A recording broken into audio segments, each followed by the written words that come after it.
At the Watchtower Society sponsored conventions during the summer of 2010, they released a new brochure titled, Was Life Created? Let's listen in as the speaker at one of those conventions attempts to whet our appetite for the brochure's contents. See if you can catch one of the Watchtower Society's classic bait-and-switch tactics. Have you ever felt the warmth of the sun on a cool day? Or a cool breeze on your face in the summer? Or have you ever listened and enjoyed the sound of birds singing with your ears? Well, did you see those warm rays, breeze, or sound waves? Well, no.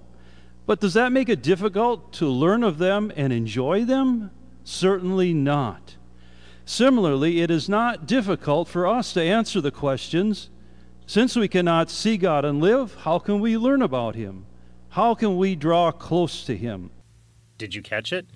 The speaker notes that we can't see the sun's warmth, or the breeze, or the sound of birds singing.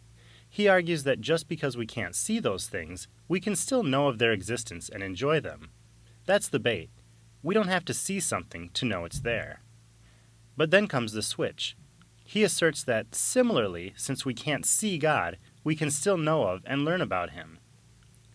The Watchtower Society has used this line of argument in the past, and even when I was an active witness, I found it lacking. Because while it is true that we cannot see heat, wind, or bird chirps, we know they exist because we have first-hand evidence of them with our other senses. The speaker must know this, as he even says we hear the bird songs with our ears. Does the Watchtower Society believe that blind people must take everything on faith? Is it impossible for a blind person to know that there is a chair sitting right here, or that there's a cake baking in the oven unless they simply trust what someone tells them? Unlike heat, wind, or songs, however, the Watchtower's version of God is not something we can perceive with any of our senses, eyesight or otherwise. Of course, there are many things we know of that we cannot perceive with any of our senses. Bacteria, the Earth's core, distant galaxies are all things we know of, not through any of our senses, but by utilizing logic and other tools. The Society knows this, and they give a great example 14 minutes into the talk. The sun appears to revolve around the earth, rising in the east, moving through the sky, and setting in the west. However, evidence from astronomy and mathematics reveals that the earth is not the center of the solar system. Now, once you become familiar with that evidence and accept it as true, you have faith that the earth revolves around the sun, despite what your eyes tell you.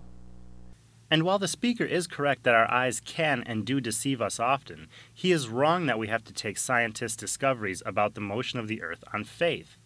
There is solid evidence that the earth does revolve around the sun. In order for the Society's argument regarding their God to be effective, then, they need to provide solid evidence that their God does exist, that other religions' gods do not exist, and that this God both desires and is worthy of a lifetime of devotion. And before anyone argues that faith doesn't mean blind acceptance, but is based on an evident demonstration of realities, consider what the brochure says on page 22. Really, belief in evolution is an act of faith.